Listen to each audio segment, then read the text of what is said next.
വ്യത്യസ്തമായി നാം വാഴ്ത്തപ്പെടട്ടെ. ഈ നല്ല സമയത്തെ ഓർത്ത് ദൈവത്തെ സ്തുതിക്കുകയും വാഴ്ത്തുകയും ചെയ്യുന്നു. വിവിധ സ്ഥലങ്ങളിൽ രാജ്യങ്ങളുമായി ദൈവത്തിന്റെ വചനം കേൾക്കുന്ന എല്ലാ പ്രിയപ്പെട്ടവർക്കും കർത്താവായ യേശുക്രിസ്തുവിന്റെ വിലയേറിയ നാമത്തിൽ എന്റെ പ്രഭാത വന്ദനത്തെ അറിയിക്കുന്നു. അല്പസമയത്തെ ദൈവത്തിന്റെ ചിന്തയ്ക്കായി ഒരു ദൈവദിന ഭാഗം വായിക്കുന്നു. 133 സങ്കീർത്തനം, അതിന്റെ 1-ാമത്തെ വാക്യം. ഇതാ സഹോദരന്മാർ ഒത്തൊരുമിച്ച് വസിക്കുന്നത് എത്ര ശുഭവും എത്ര മനോഹരവുമാകുന്നു. വളരെ അനുഗ്രഹിക്കപ്പെട്ട നല്ല തിരുവഴുത്തിനായി ദൈവത്തെ സ്തുതിക്കുന്നു. സങ്കീർത്തന പുസ്തകത്തിനകത്തെ ഒരു ചെറിയ സങ്കീർത്തനം കൂടെയാണ് ഈ 133 സങ്കീർത്തനം എന്ന് പറയുന്നത്. 3 വാക്യങ്ങൾക്കകത്ത് ഈ സങ്കീർത്തനം ഒതുങ്ങി നിൽക്കുന്നെങ്കിലും അതിപ്രധാനമായ ദൈവിക മർമ്മങ്ങൾ ഹല്ലേലൂയ ഈ സങ്കീർത്തനത്തിനകത്ത് വെളിപ്പെടുത്തി തരികയാണ്. പ്രൈസ്. അനവധി തവണകൾ നാം ഈ വചനം വായിച്ച് ശുശ്രൂഷിക്കുകയും ധ്യാനിക്കുകയും ദൈവിക അനുഗ്രഹങ്ങളെ പ്രാപിക്കുകയും ആത്മജീവിതം പുതുക്കുകയും ഒക്കെ ചെയ്തിട്ടുള്ളവരാണെങ്കിലും ഹല്ലേലൂയ മനുഷ്യൻ വീണ്ടും ഒന്നിലല്ലെങ്കിൽ പലതിലും തെറ്റിപ്പാൻ സാധ്യതയുണ്ട്. അതുകൊണ്ട് തന്നെ ഈ വചനം വീണ്ടും വീണ്ടും ആവർത്തിച്ച് വായിക്കുകയും നമ്മുടെ ആത്മീയ ജീവിതത്തെ പണിതെടുക്കുവാൻ ദൈവത്തിന്റെ ആത്മാവ് നമുക്ക് ഉപദേശം തരുമ്പോൾ, രക്തം ചെയ്യും ആലോചന തരുമ്പോൾ നാം അവയെ അനുസരിക്കുവാൻ തയ്യാറാകുകയും വേണം. രക്തം ചെയ്യും ഇവിടെ വീണ്ടെടുക്കപ്പെട്ട ദൈവത്തിന്റെ ജനത്തിന്, ദൈവമക്കൾക്ക് ഹല്ലേലൂയ ദൈവം നൽകുന്ന, കർത്താവ് നൽകുന്ന പേരുകളിൽ ഒന്നാണ് സഹോദരന്മാർ എന്ന് പറയുന്നത്. ഹല്ലേലൂയ വീണ്ടെടുക്കപ്പെട്ട ദൈവമക്കൾക്ക് സന്തോഷിക്കാൻ ഏറെ വകയുണ്ട്. അവരെ ഒരുപാട് പേരുകളിൽ ദൈവാത്മാവ് രേഖപ്പെടുത്തിയിട്ടുണ്ട്. അതിൽ അതിപ്രധാനമായ ഒരു വാക്കാണ് കർത്താവ് പറയുന്നത്, നമ്മൾ സഹോദരന്മാരാണെന്ന്. ഹല്ലേലൂയ ക്രൈസ്തവ സഭയുടെ വിശ്വാസം നാം പരിശോധിക്കുമ്പോൾ നാം എല്ലാവരും സഹോദരന്മാരായിരിക്കണമെന്ന് ദൈവാത്മാവ് നമ്മെ ഉപദേശിക്കുക. പക്ഷെ ഭൂമിയിൽ അത് കാണുവാൻ കഴിയുന്നില്ല. പ്രൈസ്. യേശുക്രിസ്തു പോലും നമ്മെ സഹോദരന്മാർ എന്ന് വിളിക്കുന്നതിൽ ലജ്ജിക്കേണ്ട കാര്യമില്ല എന്ന് പൗലോസ് അപ്പോസ്തലനിലൂടെ എബ്രായ ലേഖനം 2:11 രേഖപ്പെടുത്തിയിട്ടുണ്ട്. അവിടെ ഇങ്ങനെ രേഖപ്പെടുത്തി വെച്ചിരിക്കുന്നു, ഹല്ലേലൂയ വിശുദ്ധീകരിക്കുന്നവരും വിശുദ്ധീകരിക്കപ്പെടുന്നവർക്കും എല്ലാം ഒരുവനല്ലോ പിതാവ്. അത് ഹേതുവായി അവൻ നമ്മെ സഹോദരന്മാർ എന്ന് വിളിപ്പാൻ ലജ്ജിക്കാതെ എന്നാണ്. എബ്രായലേഖനത്തിൽ പൗലോസ് പോലും നമ്മെ സഹോദരന്മാർ എന്ന് വിളിക്കുന്ന ലജ്ജിക്കാതെ സഹോദരൻ എന്ന് പറയുന്ന വാക്കിന് വളരെ പ്രാധാന്യം നൽകുന്നു. സ്തോത്രം. ഒരിക്കൽ യേശുക്രിസ്തുവിനെ കാണുവാനായി അവന്റെ സഹോദരന്മാരും സഹോദരിമാരും ഹല്ലേലൂയ അവന്റെ അമ്മയും വന്നിരുന്നു. സ്തോത്രം. അപ്പോൾ യേശു തന്റെ ശിഷ്യന്മാരുടെ നേരെ കൈനീട്ടി, ഇതാ എന്റെ അമ്മയും എന്റെ സഹോദരന്മാരും, സ്വർഗസ്ഥനായ പിതാവിന്റെ ഇഷ്ടം ചെയ്യുന്നവൻ എന്റെ സഹോദരനും സഹോദരിയും അമ്മയാകുന്നു എന്നാണ് പറഞ്ഞു. Price the Lord. ഇതിനെക്കുറിച്ച് മത്തായിയുടെ സുവിശേഷം ഹല്ലേലൂയ 12-ാം അധ്യായത്തിലേക്ക് വരുമ്പോൾ അതിന്റെ 49-50 വാക്യങ്ങളാണ് വായിക്കുന്നത്. ആ ഭാഗത്തേക്ക് വരുമ്പോൾ മത്തായിയുടെ വിശേഷം 12-ാം അധ്യായം 47 തൊട്ട് വാക്യങ്ങൾ വായിക്കുമ്പോൾ യേശുവിന്റെ അമ്മയും സഹോദരന്മാരും, ഒരുത്തൻ അവനോട് നിന്റെ അമ്മയും സഹോദരന്മാരും നിന്നോട് സംസാരിപ്പാൻ ആഗ്രഹിച്ച് പുറത്തു നിൽക്കുന്നു എന്ന് പറഞ്ഞു. അത് പറഞ്ഞവനോട് അവൻ, യേശു എന്റെ അമ്മ ആര്, എന്റെ സഹോദരന്മാർ ആർ എന്ന് ചോദിച്ചു. ശിഷ്യന്മാരുടെ നേരെ കൈനീട്ടി, ഇതാ എന്റെ അമ്മയും എന്റെ സഹോദരന്മാരും, സ്വർഗസ്ഥനായ എന്റെ പിതാവിന്റെ ഇഷ്ടം ചെയ്യുന്നവൻ എന്റെ അമ്മയും സഹോദരന്മാരും ആകുന്നു. അപ്പൊ യേശുവുണ്ട്, യേശുവിന്റെ അമ്മയുണ്ട്, യേശുവിന്റെ സഹോദരന്മാരുണ്ട്, സഹോദരിമാരുണ്ട്, യോസേപ്പിന്റെ മക്കളെല്ലാവരും ഉണ്ട്. അപ്പൊ അവരെ അമ്മ ഒരുവൻ വന്ന് പറഞ്ഞു, ഇതാ നിന്റെ അമ്മയും സഹോദരന്മാരും നിൽക്കുന്നു എന്ന് പറഞ്ഞപ്പോൾ യേശു ശിഷ്യന്മാരുടെ കൈ നീട്ടിച്ച് പറഞ്ഞത്, സ്വർഗസ്ഥനായ എന്റെ പിതാവിന്റെ ഇഷ്ടം ചെയ്യുന്നവരാണ് എന്റെ സഹോദരന്മാരും സഹോദരിമാരും. അതേപോലെ സ്വർഗസ്ഥനായ പിതാവിന്റെ ഇഷ്ടം ചെയ്യുന്നവൻ എന്ന് പറഞ്ഞാൽ വീണ്ടെടുക്കപ്പെട്ടവനാണ്, രക്ഷിക്കപ്പെട്ടവനാണ്, മാനസാന്തരപ്പെട്ടവനാണ് കർത്താവിന്റെ സഹോദരന്മാരും സഹോദരിമാരും എന്ന് പറയുന്നത്. ഹല്ലേലൂയ. അപ്പൊ യേശുവിന്റെ അമ്മയായ മറിയയ്ക്കും യേശുവിന്റെ അപ്പനായ രണ്ടുപേരും വളർത്തമ്മയും വളർത്തച്ഛനുമാണ്. അവർക്ക് ഉള്ള മക്കളാണ് ഹല്ലേലൂയ യാക്കോബ്, യോസെ, യൂദ, ശീമോൻ എന്നീ സഹോദരന്മാരും 2 സഹോദരിമാരും ഉണ്ടായിരുന്നു. സ്തോത്രം. അപ്പൊ യേശുവിന് എത്ര സഹോദരന്മാരുണ്ടായിരുന്നു? യാക്കോബ്, യോസെ, യൂദ, ശീമോനും 2 സഹോദരിമാരും 6 മക്കൾ വേറെയുണ്ട് മറിയയ്ക്ക്. ഇന്ന് ലോകം പഠിപ്പിക്കുന്നത് യേശു കന്യക മറിയം എന്നുള്ളതാണ്. പക്ഷെ യേശു ക്രിസ്തുവിന് ശേഷം മറിയയ്ക്ക് 6 മക്കളോട് ജനിച്ചു. യേശുവിനെ പ്രസവിച്ചതിനോടുകൂടി കന്യകത്വം നഷ്ടപ്പെട്ടു, കന്യകത്വമില്ല. പിന്നെ 6 മക്കൾക്ക് ജോസഫ് ജന്മം കൊടുത്തിട്ടുണ്ട്. അതിനെ ചിലരൊക്കെ നിഷേധിക്കുന്നുണ്ട്. യേശുവിന്റെ സഹോദരന്മാരല്ലെന്നും യേശുവിന്റെ അമ്മയുടെ മക്കളല്ലെന്നും നിഷേധിച്ച് ജനത്തെ വഞ്ചിച്ച് പഠിപ്പിക്കുന്ന ഒരു കൂട്ടം ജനങ്ങളുണ്ട്. പക്ഷെ വേദപുസ്തകത്തിൽ നിഷേധിക്കാൻ കഴിയത്തില്ല. ഹല്ലേലൂയ. അതുകൊണ്ട് യേശു ക്രിസ്തുവിന്റെ സഹോദരന്മാർ, അവന്റെ അമ്മയും സഹോദരിമാരും മുറ്റത്ത് നിൽക്കുമ്പോഴാണ് യേശു ഹല്ലേലൂയ അവരോട് ശിഷ്യന്മാരെ നോക്കിയിട്ട് പറയുന്നത്, സ്വർഗസ്ഥനായ എന്റെ പിതാവിന്റെ ഇഷ്ടം ചെയ്യുന്നവരത്രേ എന്റെ സഹോദരന്മാരും സഹോദരിമാരും. അവിടെ നമ്മൾ ചിന്തിക്കേണ്ട, യേശുവിന് ഹല്ലേലൂയ തന്റെ അമ്മയും സഹോദരിമാരും നിൽക്കുമ്പോൾ അവരെ ഇങ്ങോട്ട് വിളി, അവരെ കാണട്ടെ, അവരുടെ വന്ന് ഇരിക്കട്ടെ എന്ന് പറഞ്ഞ പോരെ. ഹല്ലേലൂയ. അങ്ങനെ യേശു പറഞ്ഞില്ല. സ്വർഗസ്ഥനായ പിതാവിന്റെ ഇഷ്ടം ചെയ്യുന്നവനാണ്. അത് എന്നെ കേൾക്കുന്ന പ്രിയ മാതാവേ, പിതാവേ, നിങ്ങൾ ഒരുപക്ഷെ പേരുകൊണ്ട് ക്രിസ്ത്യാനിയായിരിക്കാം. ഹല്ലേലൂയ. നിങ്ങളെ ക്രിസ്ത്യാനി എന്നായിട്ട് അറിയപ്പെടും, നിങ്ങളുടെ പേരൊക്കെ അങ്ങനെ ആയിരിക്കാം. പക്ഷെ സ്വർഗസ്ഥനായ ദൈവത്തിന്റെ ഇഷ്ടം ചെയ്യുന്നവനാണ് ഹല്ലേലൂയ യേശു പറയുന്ന സഹോദരന്മാരും സഹോദരിമാരും. യേശുവിന്റെ സഹോദരന്മാരും സഹോദരിമാരും, ഭൂമിയിൽ സഹോദരന്മാരും വീണ്ടെടുക്കപ്പെട്ട ദൈവമക്കളാണ്. Praise the lord. ഹല്ലേലൂയ. അപ്പം വീണ്ടെടുക്കപ്പെട്ട ദൈവമക്കൾക്ക് ദൈവം നൽകിയിരിക്കുന്ന പേരാണ് സഹോദരന്മാർ. ഹല്ലേലൂയ. ഈ വചനങ്ങൾ നിങ്ങൾ തെറ്റിപ്പോകാതെ വായിച്ചു പഠിക്കണം. 133 സങ്കീർത്തനത്തിലേക്ക് വരുമ്പോൾ കാണുന്നത്, ഇതാ സഹോദരന്മാർ ഒത്തൊരുമിച്ച് വസിക്കുന്നത് എത്ര ശുഭവും എത്ര മനോഹരവുമാകുന്നു. ഹല്ലേലൂയ. എന്നിട്ട് അടുത്ത വാക്യം പറയുന്നത്, അത് വസ്ത്രത്തിന്റെ വിളിമ്പിലേക്ക് നീണ്ടുകിടക്കുന്ന താടിയിലേക്ക്, അഹരോന്റെ താടിയിലേക്ക് തന്നെ ഒഴുകുന്നതായി അവന്റെ തലയിലെ വിശേഷ തൈലം പോലെ. മൂന്നാമത്തെ വാക്യം പറയുന്നത്, ഹല്ലേലൂയ, സിയോൻ പർവ്വതത്തിൽ പെയ്യുന്ന ഹെർമോനിയ മഞ്ഞ് പോലെയും ആകുന്നു. അവിടെയല്ലോ യഹോവ അനുഗ്രഹവും ശാശ്വതമായുള്ള ജീവനും കൽപ്പിച്ചിരിക്കുന്നത്. 2 വാക്യത്തിനും മൂന്നാമത്തെ വാക്യത്തിനും 2 ഉപമാനങ്ങളാണ് പറയുന്നത്. സ്തോത്രം. അതിനെക്കുറിച്ച് നാം വായിക്കുമ്പോൾ ക്രിസ്തീയ ദൈവസഭകളുടെ വേർപെട്ട കൂട്ടങ്ങളുടെ വീണ്ടെടുക്കപ്പെട്ട ദൈവമക്കളുടെ ഹല്ലേലൂയ ഐക്യത്തിന്റെ പ്രതീകമായിട്ടാണ് വർണ്ണോജ്ജലമായി 2 ഉപമാനങ്ങൾ ഈ കൊച്ചു സങ്കീർത്തനത്തിനകത്ത് രേഖപ്പെടുത്തിയിരിക്കുന്നത്. വേദപഠിതാക്കൾ ചരിത്രത്തിൽ രേഖപ്പെടുത്തിയിരിക്കുന്നു. ഹല്ലേലൂയ.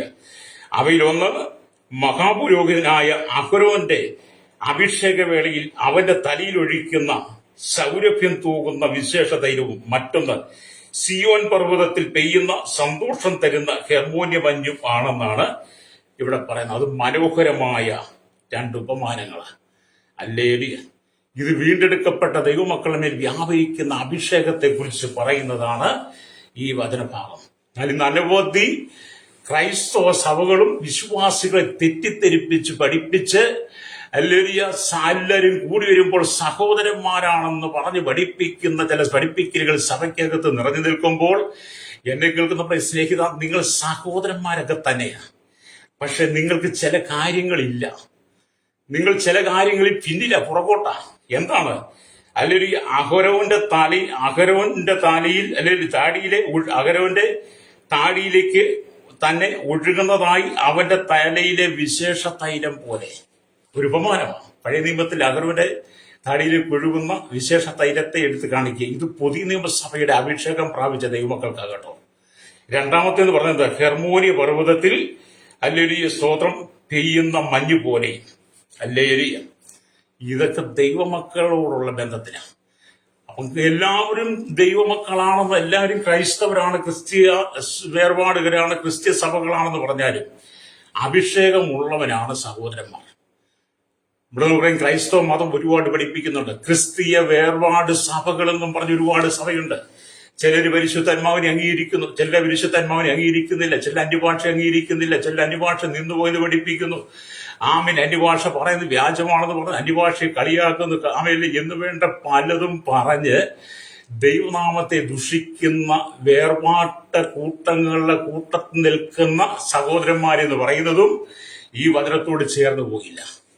യഥാർത്ഥമായി ദൈവവചനത്തിന്റെ അടിസ്ഥാനത്തിൽ പരിശുദ്ധാത്മാവിൽ നിറയപ്പെട്ട് അഭിഷേകത്വം നിറയപ്പെട്ട് പിതാപുത്ര പരിശുദ്ധാത്മാവിൽ വിശ്വസിച്ച് ആത്മാവിലും സത്യത്തിലും ആരാധിക്കുന്ന ദൈവമക്കളെ കുറിച്ചാണ് ഇവിടെ രേഖപ്പെടുത്തിയിരിക്കുന്നത്. ഇതാ സഹോദരന്മാർ ഒത്തൊരുമിച്ച് വസിക്കുന്നത് എത്ര ശുഭവും എത്ര മനോഹരമാകുന്നു. ഞാൻ കഴിഞ്ഞ ദിവസം ഒരു വീഡിയോ കണ്ടപ്പോൾ ഒരു സഹോദരൻ ഇരുന്ന് മറ്റൊരു ദൈവദാസൻ പറഞ്ഞ അന്യഭാഷ അതുപോലെ പറഞ്ഞ് കളിയാക്കുക. അവർക്ക് അഭിഷേകമില്ല, അന്യഭാഷയില്ല.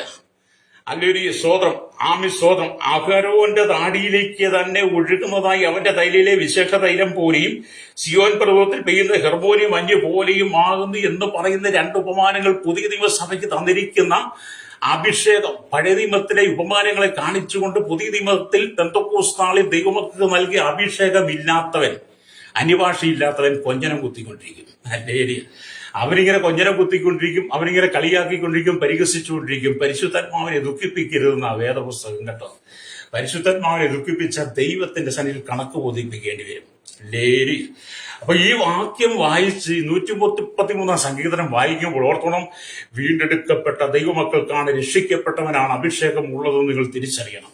അതുകൊണ്ട് എന്നെ കേൾക്കുന്ന പ്ലേസിലേക്ക് മതത്തിന്റെ കൂട് വിട്ട്, മതത്തിന്റെ ബന്ധനം വിട്ട്, മതത്തിന്റെ അടിമത്തം വിട്ട്, അല്ലെങ്കിൽ മതത്തിന്റെ പേരിൽ രജിസ്റ്ററിനകത്ത് പേര് വെച്ച് പള്ളിയുടെ പേര് നിലനിർത്തിക്കൊണ്ട് പോകാതെ ദൈവരാജ്യത്തിന്റെ അനുഭവത്തിലേക്ക് വന്ന് കർത്താവായ യേശുവിനെ രക്ഷിതാവും പിതാവുമായി സ്വീകരിച്ചുകൊണ്ട്, ഹല്ലേലൂയ, ആമേൻ, ദൈവത്തിന്റെ പരിശുദ്ധാത്മാവ് നിറയപ്പെട്ട അഭിഷേകത്താൽ പരിശുദ്ധാത്മാവിന്റെ അഗ്നിയാൽ നിറയപ്പെട്ട് നിങ്ങളുടെ സഭയിലും, ഹല്ലേലൂയ, നിങ്ങളുടെ കുടുംബത്തിലും, നിങ്ങൾ കൂടി വരുന്നിടത്തും സഹോദരന്മാരായി ഐക്യതയോടെ ജീവിക്കണം.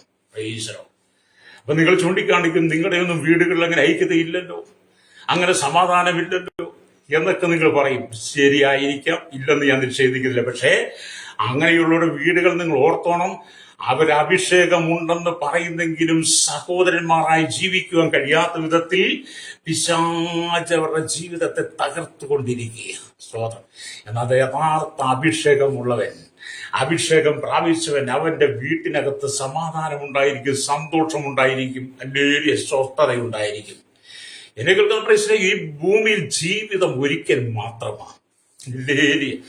ജീവിതം ഒരിക്കൽ മാത്രമാണ്. സ്നേഹവും സന്തോഷവും സമാധാനവും കൂട്ടായിട്ടുള്ള ജീവിതം, ഐക്യതയും, സഹോദരന്മാർ ഒത്തൊരുമിച്ച് വസിക്കുക എന്നൊക്കെ പറയുന്നത് ഒരിക്കൽ മാത്രമാണ്. നമുക്ക് രണ്ടാമതൊരു പുനർജന്മമില്ല. വളരെ മരണാനന്തര ജീവിതം നമ്മൾ ഈ ഭൂമിയിലല്ല, സ്വർഗരാജ്യത്തില്. അതും വീണ്ടെടുക്കപ്പെട്ട ദൈവമക്കൾ മാത്രം. അല്ലേ? അപ്പൊ അവിടെ നമുക്ക് എത്തണമെങ്കിൽ ഈ ഭൂമിയിൽ നമ്മൾ ഐക്യതയോടെ ജീവിക്കണം. Price the Lord.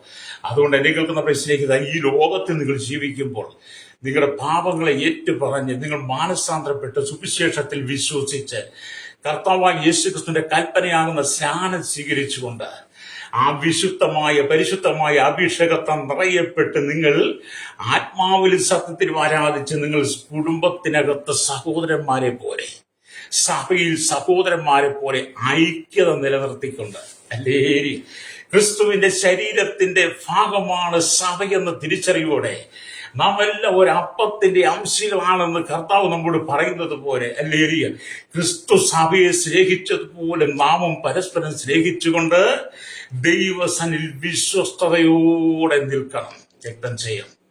അല്ലേ? അത് അഭിഷേകമുള്ളവരോടാണ് ഇവിടെ പറയുന്നത് കേട്ടോ. എന്ന് പറഞ്ഞാൽ ഒരുവൻ രക്ഷിക്കപ്പെട്ട് യേശുക്രിസ്തുവിനെ ഹൃദയം കൊണ്ട് സ്വീകരിച്ച് അവന്റെ പാപങ്ങൾ ഏറ്റുപറയുമ്പോൾ ആ മനുഷ്യനെ ദൈവത്തിന്റെ പരിശുദ്ധാത്മാവ് കൊണ്ട് മുദ്രയിടുന്നു. Price the Lord. അവന്റെ മേൽ ദൈവത്തിന്റെ പരിശുദ്ധാത്മാവിനെ ദൈവം നൽകുന്നു. ആ അഭിഷേകം പിന്നെ ചൊരിക്കണം. ഹല്ലേലൂയ. അങ്ങനെ നിങ്ങൾ ആത്മാവിൽ നിറഞ്ഞ് ജീവിക്കുന്ന നിങ്ങളുടെ കുടുംബത്തിനകത്തെ മനോഹരമായ അനുഭവത്തെയാണ് സങ്കീർത്തനക്കാരൻ നമ്മോട് പറയുന്നത്. ഇതാ സഹോദരന്മാർ ഒത്തൊരുമിച്ച് വസിക്കുന്നത് എത്ര മനോഹരമാണ്. ഇതുകൊണ്ട് തന്നെയാണ് യേശുക്രിസ്തുവിന്റെ അമ്മയിൽ സഹോദരന്മാരും സഹോദരിമാരും പുറത്തു വന്നു നിൽക്കുമ്പോൾ ഒരുവൻ ചെന്ന് പറഞ്ഞു, നിന്റെ അമ്മയിൽ സഹോദരന്മാരും ആ മുറ്റത്ത് നിൽക്കുന്നു എന്ന് പറഞ്ഞപ്പോൾ യേശു ശിഷ്യന്മാരെ നേരെ കൈനീട്ടിട്ട് പറഞ്ഞത്, സ്വർഗസ്ഥനായ എന്റെ പിതാവിന്റെ ഇഷ്ടം ചെയ്യുന്നവരത്രേ എന്റെ സഹോദരന്മാരും സഹോദരി അമ്മ എന്ന് പറഞ്ഞത്. അതെ, നിങ്ങൾ ദൈവത്തിന്റെ ഇഷ്ടം ചെയ്യുന്നവനായി മാറണം. ഭൂമിയിൽ ദൈവസഭയ്ക്ക് ദൈവം തന്നിരിക്കുന്ന, പുതിയ നിയമസഭയ്ക്ക് ദൈവം തന്നിരിക്കുന്ന അടിസ്ഥാന ഉപദേശങ്ങൾ, അത് നിങ്ങൾ പാലിച്ചുകൊണ്ട് വിശ്വസ്തയോടെ ദൈവത്തിന് നിൽക്കണം. ദൈവസഭയ്ക്ക് തന്നിരിക്കുന്ന അടിസ്ഥാന ഉപദേശങ്ങൾ എന്താണ്? മാനസാന്തരം, ഹല്ലേലൂയ, രക്ഷ, ഹല്ലേലൂയ, ആമേൻ, മാനസാന്തരപ്പെടും, വിശ്വാസ സ്നാനം, ഹല്ലേലൂയ, വിശ്വസിക്കുക, സ്നാനമേൽക്കുകയും ചെയ്യണം. അപ്പൊ നിങ്ങൾ വിശ്വാസ സ്നാനം, മൂന്നാമത് പരിശുദ്ധാത്മാവ് സ്നാനത്തെ അറിയണം, നാലാമത് അപ്പോസ്തലിക ഉപദേശം കേട്ട് അതനുസരിക്കണം, അഞ്ചാമത് വേർപാടും വിശുദ്ധി, അത് നിങ്ങൾ ഹല്ലേലൂയ കൂട്ടായ്മ, അപ്പം നുറുക്കിയും, ഹല്ലേലൂയ, നിങ്ങൾ വിശുദ്ധ ജീവിതം നയിക്കണം. ഹല്ലേലൂയ. അങ്ങനെയുള്ളവരെ കുറിച്ചാണ് ദൈവാത്മാവ് പറയുന്നത്. ഇതാ സഹോദരന്മാർ ഒത്തൊരുമിച്ച് വസിക്കുന്നത് എത്ര ശുഭവും എത്ര മനോഹരവുമാകുന്നു. ഹല്ലേലൂയ. ഇന്നത്തെ കാലഘട്ടത്തിൽ കുടുംബമെല്ലാം ഛിന്ന ഭിന്നമായി കിടക്കുക, ഛിന്ന ഭിന്നമായി തകർന്ന് തരിപ്പണമായിട്ട് കിടക്കുക, ചില്ലുകുപ്പി ഉടഞ്ഞതുപോലെ, ആമീൻ, അല്ലെങ്കിൽ മൺപാത്രം ആമീൻ ഉടഞ്ഞതുപോലെ കൂട്ടിച്ചേർക്കാൻ പറ്റാത്ത വിധത്തിൽ കുടുംബ ബന്ധങ്ങൾ തകർന്നുകൊണ്ടിരിക്കുക, കുടുംബങ്ങൾ തകർന്നുകൊണ്ടിരിക്കുന്നു. സഹോദരന്മാർ തമ്മിൽ ആമീൻ ചില്ല് കുപ്പി ഉടഞ്ഞതുപോലെ കിടക്കുക. എന്തുകൊണ്ടാണ്?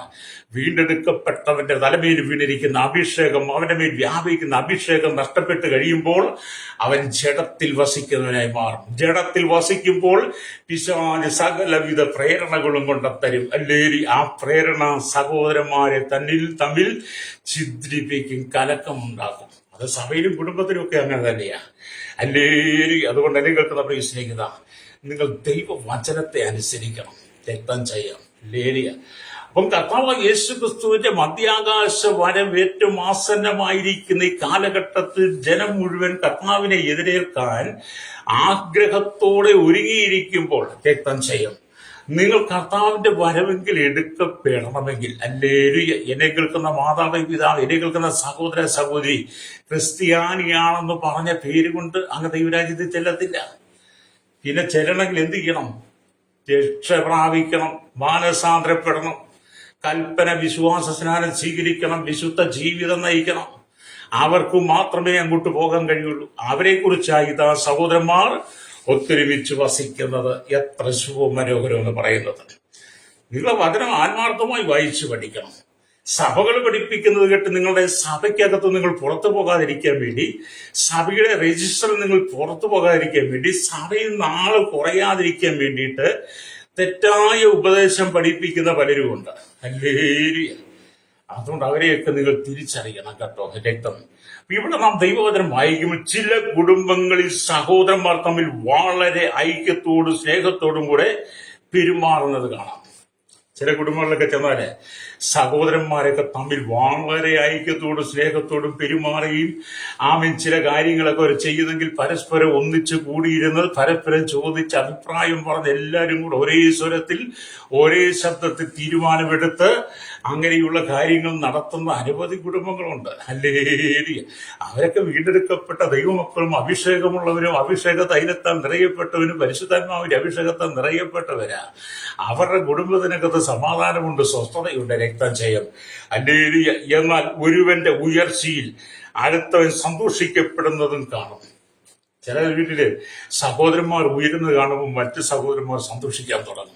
അയ്യോ, അവൻ പഠിച്ചു, അവൻ രക്ഷപ്പെട്ടു, അവന്റെ മക്കൾ നന്നായി, അവർക്ക് വിദേശത്തായി, അവർ ജോലി കിട്ടി, നല്ല വീട് വാങ്ങി, നല്ല വണ്ടി വാങ്ങി, സ്ഥലങ്ങൾ വാങ്ങി, അവൻ നല്ല ബിസിനസ് ചെയ്യുന്നു, അവൻ നല്ലവനാണെന്നൊക്കെ സഹോദരന്മാർ പറഞ്ഞ് തന്റെ സഹോദരന്മാരെ പുകഴ്ത്തുന്ന അനവധി ഭവനങ്ങളുണ്ട്. എന്നാൽ സഹോദരന്റെ ഉയർച്ച കാണുമ്പോൾ അവനെ പകയ്ക്കുന്നവർ ഏറെയാണ്. അവരെ എല്ലാം ഈ വചനം പറഞ്ഞ് ഇതാ സഹോദരന്മാർ ഒത്തൊരുമിച്ച് വസിക്കുക എത്ര ശുഭമനോഹരം എന്ന് പറയാൻ പറ്റത്തില്ല. അഭിഷേകമുള്ളവന്റെ കാര്യമാണ് ഇവിടെ പറയുന്നത്, വീണ്ടെടുക്കപ്പെട്ടവന്റെ കാര്യമാണ് പറയുന്നത്, രക്ഷിക്കപ്പെട്ടവന്റെ കാര്യമാണ് പറഞ്ഞത്, ക്രിസ്തുവിന്റെ രക്തത്താൽ കഴുകൽ പ്രാപിച്ചവന്റെ കാര്യമാണ് ഈ വചനത്തിലൂടെ ദൈവാത്മാവ് നമ്മോട് സംസാരിക്കുന്നത്. ഹല്ലേലൂയ.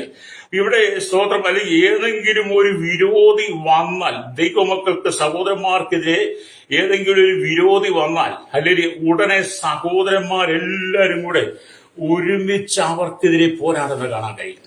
ഹല്ലേലൂയ. സഹോദരന്മാർ ഒത്തൊരുമിച്ച് വസിക്കുമ്പോൾ തന്റെ സഹോദരനെ ആക്രമിക്കാൻ വരുന്ന വിരോധി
അവനെ കൈപിടിച്ചുയർത്തുവാൻ നിനക്ക് കഴിയണം. അവിടെയാണ് നിന്റെ മേൽ ദൈവ സാന്നിധ്യമുള്ളത്. അവിടെയാണ് നിനക്ക് ദൈവസ്നേഹം വെളിപ്പെടുത്തേണ്ടത്. അത് നീ ചെയ്യണമെങ്കിൽ നീ കർത്താവായ യേശുക്രിസ്തുവിന്റെ വീണ്ടും ജനനം പ്രാപിക്കണം. അല്ലേ? ചിലർ പറയും എത്ര സഹോദരന്മാരുണ്ടായിരുന്നിട്ടുണ്ടാകും, ഒരു പ്രയോജനമില്ലെന്ന. പിന്നെ നമ്മൾ ഈ സഹോദരന്മാർ ഒത്തൊരുമിച്ച് വസിക്കുന്ന എത്ര ശുഭവും മനോഹരവും എന്ന് കാണുമ്പോൾ നമുക്കറിയാം, ചില വീടുകളിൽ ചെല്ലുമ്പം അലുയ്യ ഭാഗം വെക്കൽ വരുമ്പോൾ, കുടുംബവീതം ഭാഗം വെക്കൽ, അപ്പനും അമ്മയ്ക്കും പ്രായമായി കഴിയുമ്പോൾ മക്കളെയെല്ലാം വിളിച്ചു വരുത്തി അപ്പന്റെ അമ്മയുടെ സ്വത്ത് ഭാഗം വെക്കും, പങ്കുവെക്കും. അങ്ങനെ ഭാഗം വെക്കും, പങ്കുവെക്കുമ്പോൾ അവിടെയാണ് സഹോദരന്മാരുടെ തനി നിറം വെളിപ്പെടുന്നത്, സഹോദരിമാരുടെ തനി നിറം വെളിപ്പെടുന്നത്. അവിടെ രക്ഷിക്കപ്പെട്ടവനോ ജ്ഞാനപ്പെട്ടവനോ അഭിഷേകമുള്ളവനോ അന്യഭാഷ പറയുന്നവനോ ഒന്നും അവിടെ കാര്യമില്ല. അവന്റെ തനി രൂപം, അവന്റെ തനി ഭാഷ, അവന്റെ തനി സ്വരൂപം അവന്റെ മുഖത്തിലും ഭാവത്തിലും ആംഗ്യത്തിലും വെളിപ്പെടും. അത് സാത്താനാകട്ടോ. അല്ലേലി രക്ഷിക്കപ്പെട്ടവൻ, വീണ്ടെടുക്കപ്പെട്ടവൻ, അല്ലെങ്കിൽ അഭിഷേകമുള്ളവൻ, അന്യഭാഷയിലുള്ളവൻ, ദൈവത്തെ സ്തുതിക്കുന്നവൻ, സഹോദരന്മാരുടെ സ്നേഹമുള്ളവൻ സ്വത്ത് ഭാഗം വെക്കുമ്പോൾ അവന് കിട്ടുന്നത് വാങ്ങി അവൻ തൃപ്തിപ്പെട്ട് ദൈവത്തിന് സ്തോത്രം പറയും. ഹല്ലേലൂയ. അങ്ങനെ കേട്ടോ, സ്തോത്രം. ഹല്ലേലൂയ. അല്ലാതെ സ്വത്ത് ഭാഗം വെക്കുമ്പോൾ അപ്പനെ വെട്ടി, അമ്മയെ വെട്ടി, ചേട്ടനെ വെട്ടി, അനിയനെ വെട്ടി, രണ്ടുപേരും മെഡിക്കൽ കോളേജ്, ബാക്കിയുള്ള ജില്ലാശുപത്രി വാങ്ങി, ചിലതൊക്കെ രക്ഷപ്പെട്ടു, ചിലതൊക്കെ മരണം തരണം ചെയ്തു എന്നൊക്കെ കേട്ട് ചില വീടുകളിലേക്ക് ശവപ്പെട്ട് കയറി വരും, ചില വീട്ടിൽ കണ്ണുനീരാകും. അതല്ല സഹോദര സ്നേഹം എന്ന് പറയുന്നത്. ആമീൻ. അപ്പന്റെ സ്വത്ത് ഭാഗം വെക്കുമ്പോൾ അവിടെ ദൈവിക സമാധാനത്തെ നിറയപ്പെട്ട് നിന്ന് നിനക്ക് തരുന്നത് വാങ്ങുവാൻ നിനക്ക് കഴിയണം. അല്ലാതെ അതിന്റെ പുറകെ നീ കേസും വഴക്കും കോടതിയും കയറി ഇറങ്ങുന്നുണ്ടെങ്കിൽ നീ യഥാർത്ഥ വീണ്ടെടുക്കപ്പെട്ടവനല്ല, വീണ്ടെടുക്കപ്പെട്ടവളല്ല. സ്വത്തിന്റെ പേരിൽ, സ്വത്ത് തർക്കത്തിന്റെ പേരിൽ വക്കീലിനെ കണ്ട് കേസ് കൊടുത്ത് വക്കാലെടുത്തെടുത്ത് വക്കീൽ നോട്ടീസ് അയച്ച് ആ കേസ് മുനിസിപ്പൽ കോടതിയിലാക്കി വസ്തു പിന്നീട് വിൽക്കാൻ കഴിയാതെ വണ്ണം നീ കേസ് കൊടുത്തിട്ട് നീ ഒന്ന് വിറ്റ് കാണുന്നൊക്കെ പറഞ്ഞ് അഹങ്കരിക്കുന്ന ജാട പിടിച്ച നീ പെന്തക്കോസുകാരനാണെങ്കിൽ നീ പെന്തക്കോസുകാരനല്ല. അല്ലേ? നീ വിശ്വാസിയാണ്, നീ വിശ്വാസിയാണ്, നിന്റെ പേര് അഭിഷേകമില്ല. നീ എന്തിനാണ് കോടതി കയറി ഇറങ്ങുന്നത്? നീ എന്തിനാണ് കേസും വഴക്കും പൊക്കാണത്തുമായിട്ട് നടക്കുന്നത്? നീ എന്തിനാണ് പോലീസ് സ്റ്റേഷൻ കയറി ഇറങ്ങുന്നത്? നിന്റെ സഹോദരനെ കേസ് കൊടുത്ത്, നിന്റെ മാതാവിന്റെ പേര്, നിന്റെ അപ്പന് പേരെ കേസ് കൊടുത്തിട്ട് നീ അഭിമാനിച്ച് നടക്കുക, ഞാൻ സഹോദരനാണ്, സഹോദരിയാണെന്ന്. നിനക്ക് മനസ്സുണ്ടെങ്കിൽ നീ സ്വാമി സന്തോഷം വിട്ടുകൊടുക്കണം. ഞാനിത് പറയുമ്പോൾ ഞാനിതൊക്കെ അനുഭവസ്ഥനാകട്ടോ. അല്ലെങ്കിൽ ഒരിക്കലും എൻ്റെ വീട്ടിൽ എൻ്റെ സഹോദരങ്ങളും എൻ്റെ അമ്മയും ഒക്കെ കൂടി അല്ലെങ്കിൽ എനിക്കിന്നൊരു വലിയ പ്രശ്നം ഉണ്ടാക്കി, കള്ളക്കേസൊക്കെ കൊടുത്തു. എന്തിനാണ്? സ്ഥലത്തിന്റെ പേരിൽ ഞാൻ അവരെ നിരന്തരം ശല്യം ചെയ്യുന്നു എന്നൊക്കെ പറഞ്ഞ് അവർ പോലീസ് സ്റ്റേഷനിൽ കൊണ്ട് കേസ് കൊടുത്ത് ഇവൻ ഫോൺ ചെയ്ത് ഞങ്ങളെ വളരെ ശല്യം ഭീഷണിപ്പെടുത്തുകയാണ്. അപ്പൊ അങ്ങനെ എന്നെ പോലീസുകാർ വിളിച്ച് ഞാൻ പോലീസ് സ്റ്റേഷനിൽ ചെന്നു. ഞാൻ അവരോട് ഒരു കാര്യം പറഞ്ഞു, ഞാൻ ഈ കണ്ട കാലങ്ങളൊക്കെ ആയിട്ട് ഈ ഭൂമി ജീവിക്കുന്ന, ഞാൻ ഫോൺ എടുത്തിട്ട് കുറച്ച് നാൾ മാത്രമായിട്ടുള്ളൂ. ഇതുവരെ എന്റെ സഹോദരങ്ങളെ ഫോണിൽ വിളിച്ചിട്ടില്ല, മമ്മയും വിളിച്ചില്ല. നേരെ അവർ പോയി കാണുകയും സംസാരിക്കുകയും ചെയ്യുന്നത്. ആ സ്ഥലത്തിന് വേണ്ടി ഇന്ന് വരെ ഞാൻ വഴക്കുണ്ടാക്കിയിട്ടില്ല. പോലീസുകാർക്ക് സംശയമായപ്പോൾ വിശ്വസിക്കാൻ പറ്റാത്ത വന്നു കഴിഞ്ഞപ്പോൾ ഞാൻ പറഞ്ഞു, എന്റെ സാറേ, ഞാൻ ഉപയോഗിക്കുന്ന ഫോൺ നമ്പർ ഇതൊക്കെയാ, അത് നിങ്ങൾ പരിശോധിച്ചാൽ നിങ്ങൾക്ക് മനസ്സിലാകും. പിന്നെ നാട്ടിലൊക്കെ അന്വേഷിച്ചാലും മനസ്സിലാകും. എന്റെ സഹോദരങ്ങളെ പറയട്ടെ, അന്ന് ആ പോലീസ് സ്റ്റേഷനിൽ വെച്ചിട്ട് ഞാൻ അവരോട് പറഞ്ഞു, ഇവരല്ലേ കേസ് കൊടുത്തിരിക്കുന്നത്, ഇവർക്കല്ലേ സ്ഥലത്തിന്റെ ആവശ്യം, എന്റെ സമ്പത്തല്ലേ അവർക്ക് ആവശ്യം, ഞാനത് അവർക്ക് വിട്ടുകൊടുക്കുക, അവരെടുത്തോണ്ട് സാറേ എന്ന് പറഞ്ഞു. സന്തോഷത്തോടെ മടങ്ങിപ്പോന്നു. എനിക്ക് വേണമെങ്കിലല്ലേ എല്ലാവരും നീ കേസ് കൊടുത്ത് വാങ്ങണം, പിടിച്ചു വാങ്ങണം, അവരെ കൊണ്ട് വിപ്പിക്കരുത്, അവരെ ഒരു പാഠം പഠിപ്പിക്കണം. അല്ലേ? അതുപോലെ തന്നെ കുടുംബജീവിതത്തിലേക്ക് വന്നപ്പോൾ, കുടുംബപരമായ ജീവിതം, ഫാമിലി വിഷയത്തിലേക്ക് വന്നപ്പോഴും ഇങ്ങനെ ചില വിഷയം വന്നപ്പോൾ എന്നോട് എല്ലാവരും പറഞ്ഞു, നീ കേസ് കൊടുത്ത് വാങ്ങണം, നിനക്ക് അവകാശപ്പെട്ടതാ. ഞാൻ അവരോടൊക്കെ പറഞ്ഞു ഒരേ ഒരു കാര്യമുള്ളൂ, ഞാൻ രക്ഷിക്കപ്പെട്ടവനാ, ഞാൻ സ്നാനപ്പെട്ടവനാ, എന്റെ മേൽ അഭിഷേകമുണ്ട്. ആമീൻ. കർത്താവിന് എന്നെ കുറിച്ച് പദ്ധതിയുണ്ട്, കർത്താവിനെ കുറിച്ച് പ്ലാനുണ്ട്. ഭൂമിയിലെയും മണ്ണിന് വേണ്ടി, ഈ ഭൂമിയിലെയും ഈ പണത്തിന് വേണ്ടിയിട്ട് ഇന്നൊരു അടിപിടി ഉണ്ടാക്കി, കലഹവും ഉണ്ടാക്കി, പരസ്പരം കേസും വഴക്കും കോടതിയായാൽ ആ ബന്ധം എന്നേക്കുമായിട്ട് മുറിഞ്ഞു പോകും. അതുകൊണ്ട് ഞാനതിന് തയ്യാറില്ല, അവരത് എടുത്തോട്ടെന്ന് പറഞ്ഞു. എനിക്ക് അഭിമാനത്തോടെ പറയാൻ കഴിയും കേട്ടോ. നിങ്ങൾ അന്വേഷിച്ചാൽ അത് എല്ലാവർക്കും അറിയാം. അല്ല, ഞാൻ ഒരിക്കലും ഒരു സമ്പത്തിന് വേണ്ടി അപകരിച്ച് പിടിച്ചു വാങ്ങിയിട്ടില്ല.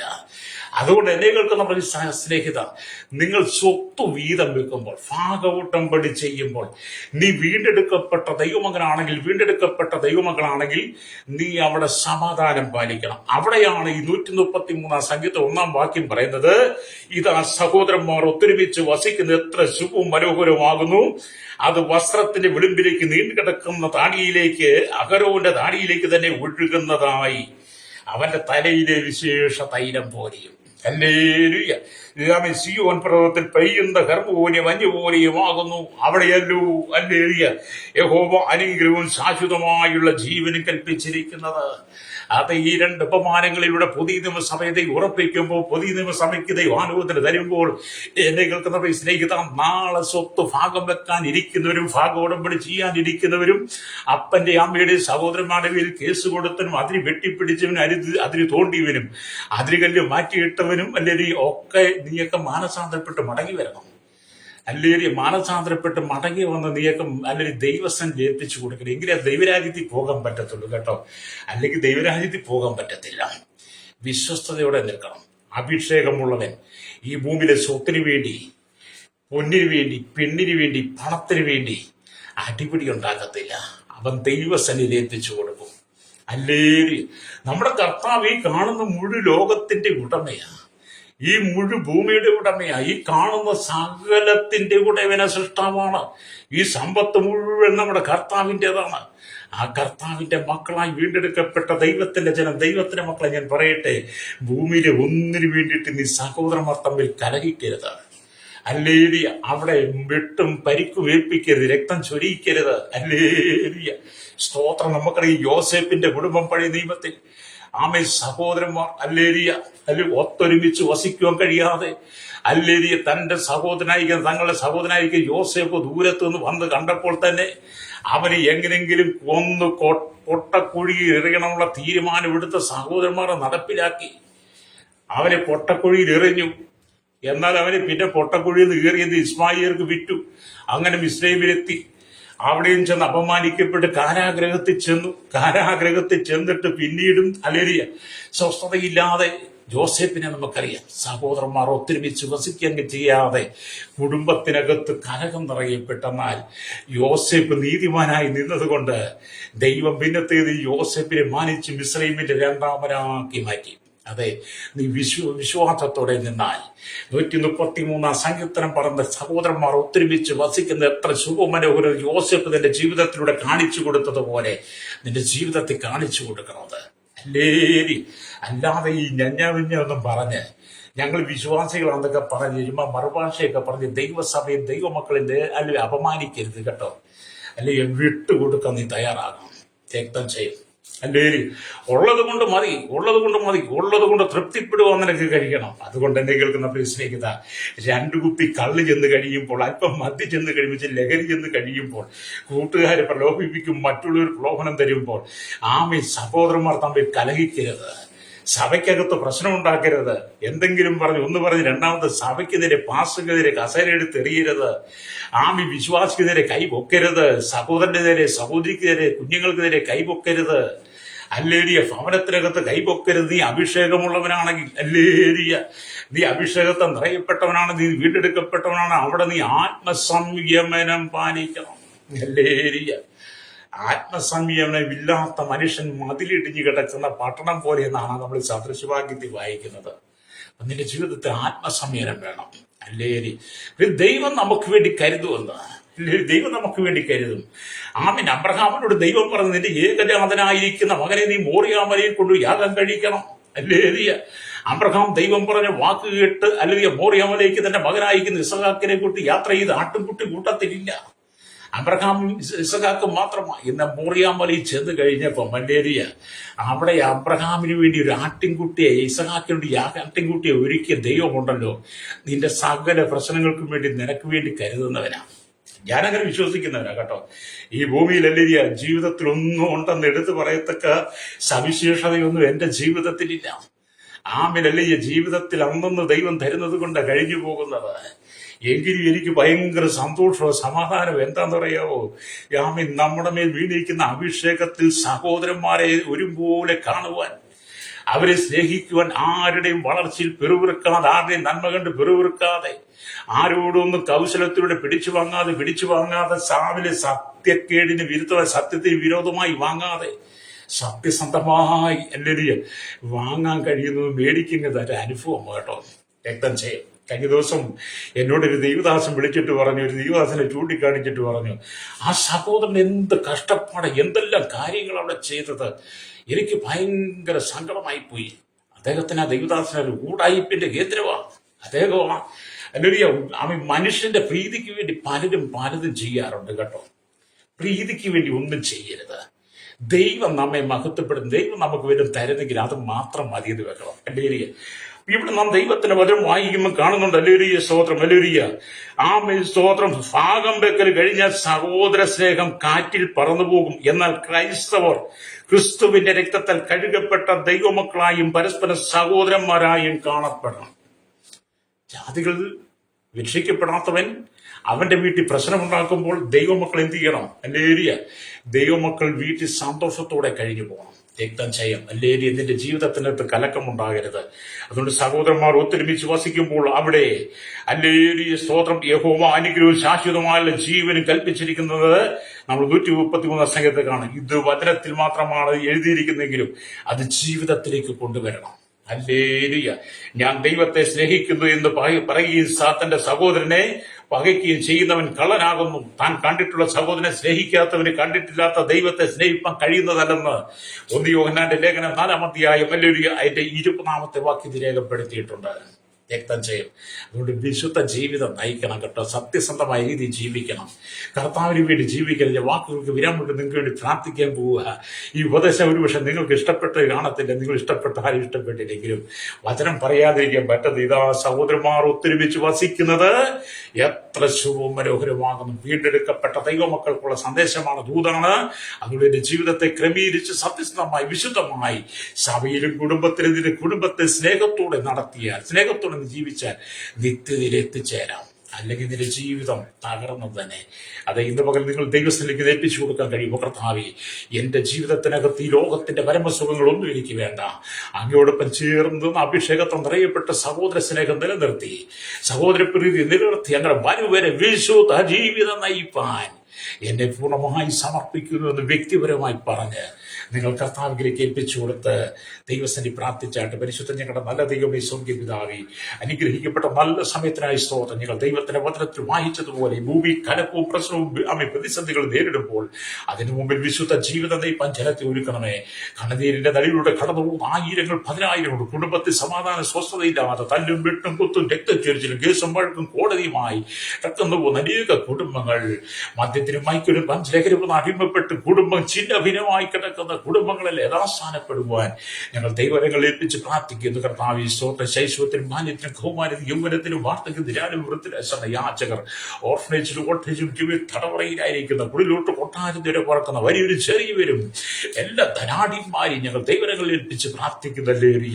Village panchayat, municipality, corporation, taluk, block, ജില്ലാ ഭരണ മേധാവികൾ, സംസ്ഥാനങ്ങൾ, രാജ്യങ്ങൾ, രാഷ്ട്രങ്ങൾ, രാജാക്കന്മാർ, രാജ്യസഭ, പ്രധാനമന്ത്രി, പ്രസിഡന്റ്, ഗവർണർ, പട്ടാള മേധാവികൾ, ഗോത്രങ്ങൾ, ദ്വീപുകൾ, ആദിവാസി ട്രൈബൽ മേഖലയിലായിരിക്കുന്ന കരസേന, വ്യോമസേന, നാവികസേന, അതിർത്തികൾ കാക്കുന്ന BSCRP, നിയമപാലകരെ, ക്രമസമാധാന പാലകരെ, കർത്താവ്, ഈ രഹസ്യ വിഭാഗങ്ങളെ, ഞങ്ങളുടെ കോടതി, ജുഡീഷ്യൽ സംബന്ധമായ എല്ലാ വകുപ്പുകളെ, എന്റെ ചുമതലക്കാരെ, കരയിൽ കടലിൽ ആകാശമാർഗം വാഹനം ഓടിക്കുന്ന യാത്ര നിർമ്മിതാക്കൾ, അല്ലെങ്കിൽ എന്റെ സെയിൽസുകാർ, കർത്താവ്, സമുദ്രത്തിന്റെ ആഴങ്ങളിൽ ജോലി ചെയ്ത ഖനികളിൽ, കമ്പനിയിൽ, ഫാക്ടറിയിൽ ജോലി ചെയ്യുന്നവർ, കൺസ്ട്രക്ഷൻ മേഖലയിൽ ട്രെൻഡുകൾ ജോലി ചെയ്യുന്നവർ, മത്സ്യബന്ധനായി കടന്നുപോയിരിക്കുന്നവർ, കടലോര വാസികളൊക്കെ ഓർത്ത് പ്രാർത്ഥിക്കുന്നു. ചെറുപ്പം വലുതുമായ എല്ലാ വ്യാപാരികൾ, വ്യവസായികളെ, എല്ലാ വഴിയോര കച്ചവടക്കാരെയും, തൊഴിൽ മേഖലയിൽ, ആമിക്ക് കൃഷി മേഖലയിലും, വലിയ ക്ഷീരമേഖലയിലും, കാശ് തപാലകത്തും ടെലിഫോണിനകത്തും എല്ലാം ആയിരിക്കുന്ന എല്ലാ പ്രിയപ്പെട്ടവരെയും, കർത്താവ്, പൊതുവാകത്തും കർത്താവ്, വിദേശകാര്യ വകുപ്പിന്റെ മേഖലയിലായിരിക്കുന്നവരെ, എല്ലാ പ്രതിരോധ വകുപ്പിലുമായിരിക്കുന്നവരെ ഓർത്ത് പ്രാർത്ഥിക്കുന്നു. കർത്താവ്, ആരോഗ്യമേഖല, വിദ്യാഭ്യാസം, ഭാഗ്യമേഖല, സഹകരണ മേഖല, പൊതുമേഖലയിലായിരിക്കുന്നവരെ,